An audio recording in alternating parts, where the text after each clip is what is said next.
A indústria farmacêutica é muitas vezes vista como um salvamento dos tempos modernos, com a sua influência e práticas sobre seus medicamentos. A maioria da população, quando ficam doentes, normalmente vão ao médico, para descobrir a causa do problema sofrido, ou então quando ficam resfriadas, ou mesmo com dores de cabeça, gripes, automaticamente correm para a farmácia comprar o seu remédio para se medicar. Segundo o Instituto de Ciência, Tecnologia e Qualidade Industrial, o ICTQ, cerca de 90% dos brasileiros se automedicam e isso também pode ser um problema. Acontece que existe um grande jogo por trás dos bastidores. Neste vídeo iremos discutir o lado sombrio da indústria farmacêutica.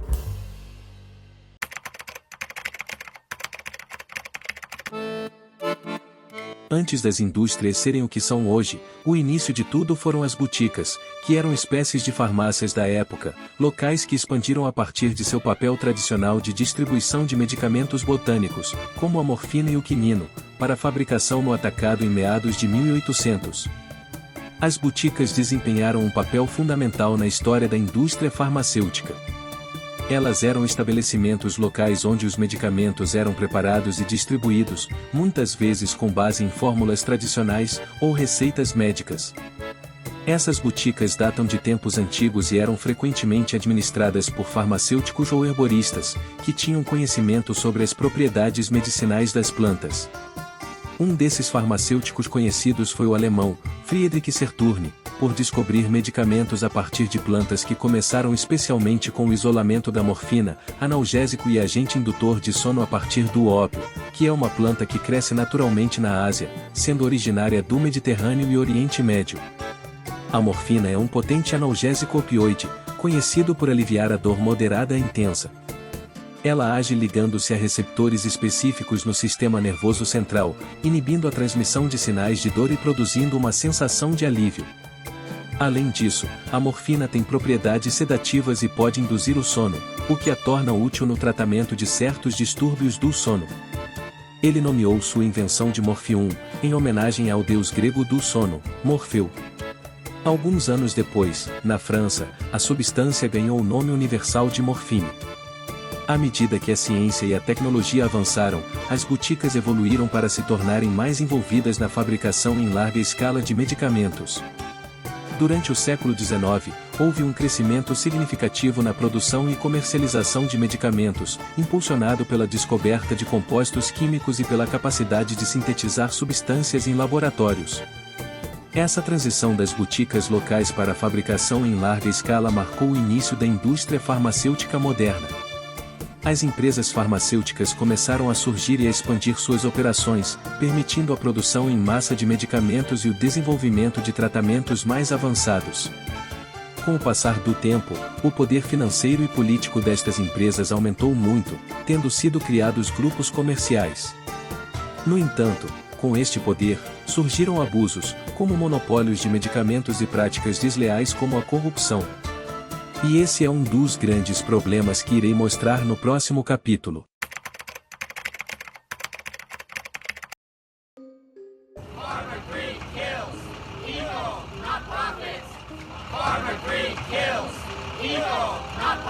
Em 2015 um grande protesto aconteceu, após uma grande empresa farmacêutica chamada Turing Pharmaceuticals ter feito um grande escândalo. Para isso vamos voltar um pouco para vocês entenderem. Este é o Martin Shkreli, ele é o antigo diretor da Turing Pharmaceuticals, responsável por subir o preço de um medicamento em 5.000%. Este medicamento é o Daraprim, e serve para tratar do HIV, a malária, e o câncer. O aumento foi tanto que de $13 foi para $750. Este fato provocou tanta indignação que chamou a atenção para a questão dos elevados custos dos medicamentos, causando grandes protestos nos Estados Unidos e no mundo.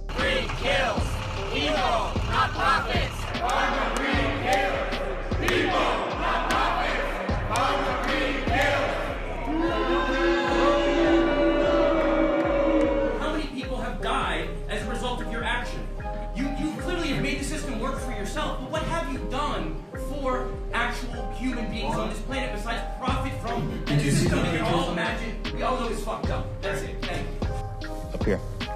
If you could rewind the clock a few months, I wonder if you would do anything differently. I probably would have raised the price higher, is probably what I would have done. Why? I think healthcare prices are inelastic. I could have raised it higher and made more profits for our shareholders. Martin Shkreli inflacionou o preço, e não se arrepende de ter feito. Durante o processo de investigação ele foi convocado para se representar em uma comissão do Congresso americano. Pregnant woman who might have AIDS, no income. She needs Daraprim in order to survive. What do you say to her when she has to make that choice? What do you say to her? On the advice of counsel, I invoke my Fifth Amendment privilege against self-incrimination and respectfully decline to answer your question. Somebody's paying. It's the taxpayers that end up paying for some of them. I know you're smiling, but I'm very serious, sir.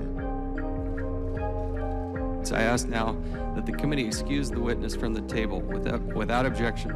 So ordered. We'll pause for a moment as Mr. Shkreli is escorted out.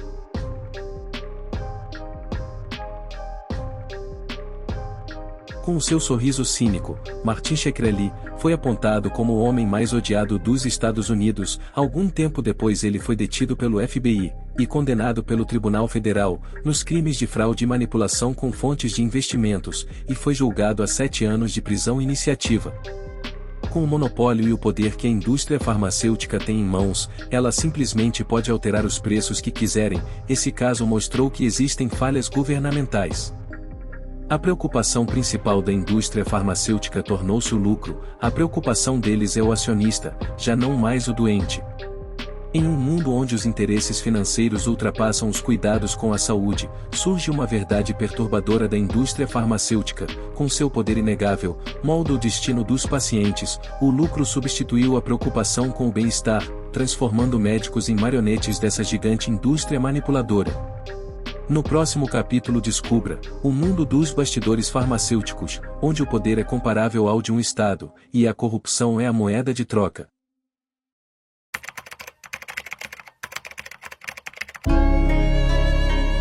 A corrupção entre médicos e a indústria farmacêutica é um problema sério que afeta a integridade do sistema de saúde. Em alguns casos, ocorre um fenômeno conhecido como overprescribing, no qual os médicos prescrevem medicamentos desnecessários ou em quantidades exageradas para o paciente, pois fazendo isso, eles ganham comissões por medicamento prescrito, então eles colocam mais medicamentos visando em lucrar cada vez mais com a indústria. Só que essa prática antiética tem vários efeitos negativos.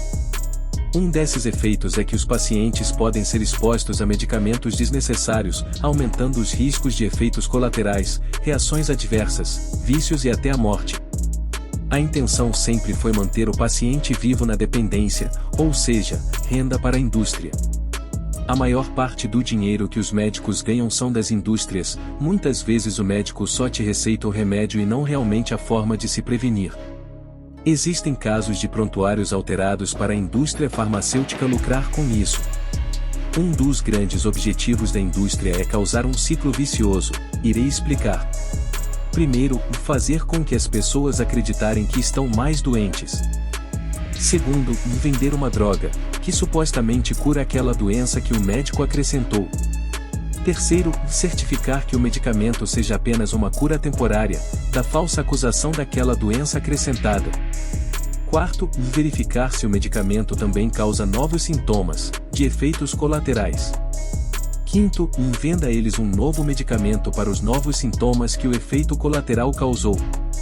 Sexto, repetir esse ciclo e lucrar com isso. Essa relação íntima entre médicos e a indústria pode comprometer a imparcialidade das decisões médicas, colocando em dúvida a qualidade do atendimento e a saúde dos pacientes. O doutor dinamarquês Peter Gottich compara a indústria farmacêutica ao crime organizado, e a considera uma ameaça à prática da medicina segura. E ele afirma com as seguintes palavras. Abre aspas, isso é fato, não é acusação. A indústria sabe que determinada ação é errada, criminosa, mas continua fazendo de novo e de novo. É o que a máfia faz. Esses crimes envolvem práticas como forjar evidências e fraudes. Fecha aspas. O doutor também afirma que os medicamentos são a terceira principal causa de morte, depois das doenças cardíacas e do câncer. Vamos ver trecho dele falando. My name is Peter Goetje. I'm a director of the Nordic Cochrane Center in Copenhagen and professor of research design and analysis at the University of Copenhagen. 2 years ago, I found out that our prescription drugs are the third leading cause of death after heart disease and cancer.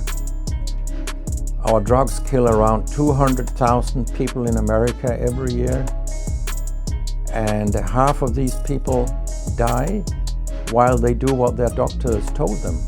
So they die because of the side effects. The other half die because of errors. And it's often the doctors that make the errors, because any drug may come with 20, 30 or 40 warnings, contraindications, precautions and so on. No doctor in the world knows about all this. So they give patients drugs that they should not have given them, that interact dangerously with other drugs or food items or so on. And then the patients die. That's the other half. So the other thing I found out 2 years ago was that much of what the drug industry does fulfills the criteria for organized crime in US law. And they behave in many ways like the mafia does. They corrupt everyone they can corrupt. They have bought every type of person, even including ministers of health in some countries. So there is a huge amount of corruption. In my country, for example, Denmark, we are regarded as having very little corruption. But yet we have thousands of doctors on industry payroll, although we are just 20,000 doctors. So this is an effective kind of corruption.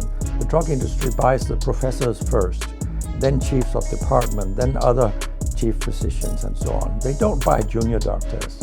So when several thousands are on industry payroll, it's really, really bad. And that's why I wrote my book, Deadly Medicines and Organized Crime, How Big Pharma Has Corrupted Healthcare. I hope to convince patients not to take so many drugs, because so many die from the drugs they take. Outro caso adicional que teve impacto significativo na França foi o de Marine Martin.